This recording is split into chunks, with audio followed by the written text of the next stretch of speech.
Patients are there, still I am not getting the bed on time. मैं इतना depress हो जाता हूँ, 2 घंटा मेरे को वेट करना पड़ता है मैम।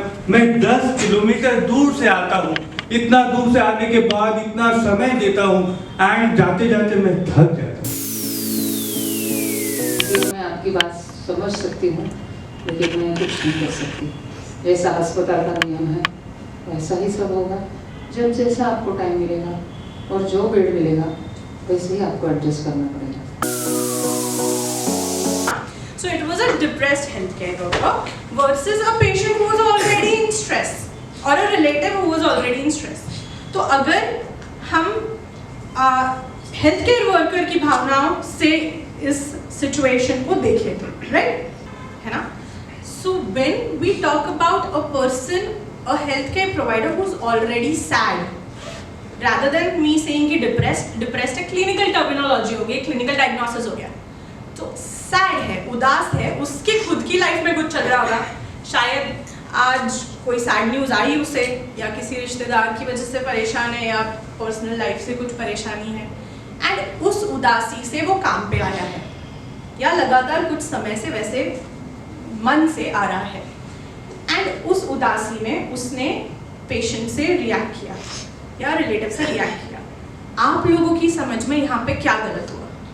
तो अब जब हम बात करते हैं कि हम किसी भी पर्सनल सर्विस दे रहे हैं, तो वी ऑल्सो टॉक अबाउट मेरा बॉडी लैंग्वेज कैसा है पेशेंट को लेके। मेरे बॉडी लैंग्वेज में यानी नॉन वर्बल कम्युनिकेशन में सिर्फ मैं क्या कह रही हूँ वो नहीं आएगा, मैं कैसे बर्ताव कर रही हूँ, मेरा बॉडी लैंग्वेज क्या है, मेरे फेशियल एक्सप्रेशंस क्या है, मेरी टोन क्या है, बात करने की स्पीड क्या है, टेम्पो क्या है, बहुत सारी चीज़ें आ जाएगी।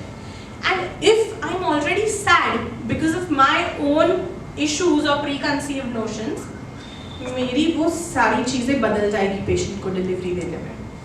एंड जो मेरा इम्पैक्ट रहेगा ऑन हाउ दिस ऑलरेडी परेशान रिलेटिव कि मैं 10 किलोमीटर से आ रहा हूँ, इतने टाइम से रुका हूँ, हर बार बेड नहीं मिलता है, एंड सो मेनी ट्रबल्स, मैंने वो इशू सॉल्व नहीं किया, मैंने उसकी सैडनेस तो बढ़ा दी, मैंने अपना खुद का भी फ्रस्ट्रेशन इन रिटर्न बढ़ाया।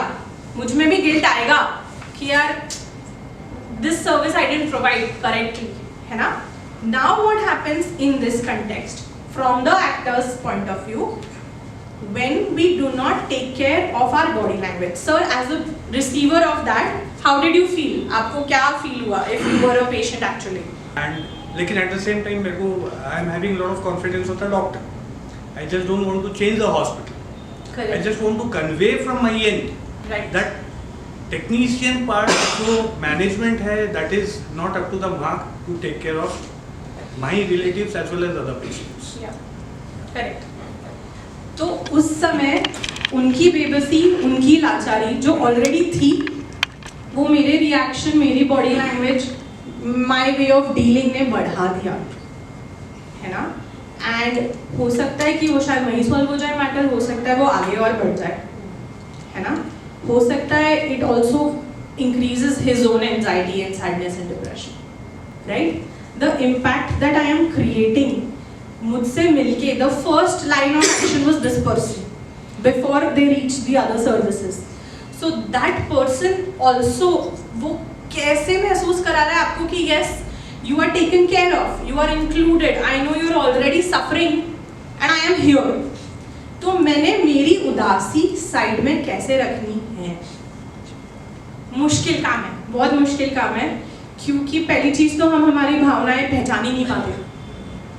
हो सकता है जब मैम बैठे हैं, she is actually feeling sad, but वो नहीं जानते कि मैं सैड फील कर रही हूँ। She is like I am already irritated यार, पति से झगड़ा करके आए अभी यहाँ पे, और तो वो पहचानने में कि मेरी फीलिंग क्या है और मैं उस फीलिंग से मेरी सर्विस प्रोवाइड कर रही हूँ किसी और जिंदा इंसान को, दैट इज एसेंशियल।